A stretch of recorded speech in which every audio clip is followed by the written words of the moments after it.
one thing to know, remember, and understand when you communicate the loss of a loved one with someone else. If you're here, you've probably experienced the loss of a loved one, and you have maybe also already had these awkward situations where there's this awkward silence when you would share that you just a long time ago you lost a family member or a close friend of yours, and you're grieving. We live in a society where we don't really know how to support one another through this grieving journey. This is just fact, and this is something that we have to acknowledge as a society. So you understanding and being very honest of like, okay, 9 out of 10 times probably you are going to encounter a very awkward situation when you are communicating that you have lost a loved one just recently or in the past decades. It doesn't matter how long ago it was.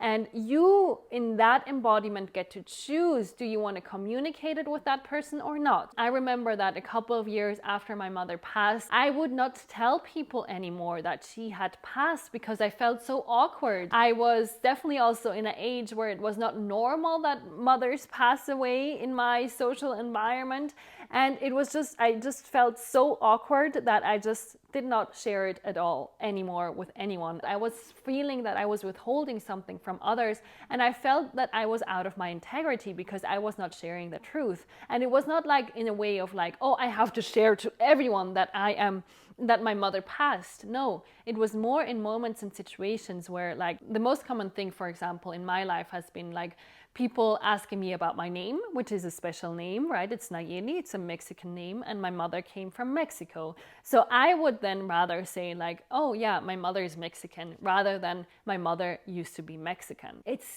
such a fine lining, and I thought that I was lying. In this embodiment right now, I can see that I have the choice to really be honest of where I am. How am I feeling in that relationship with that person that I'm just having a conversation with? Or how deep is the conversation? How safe do I feel in this conversation?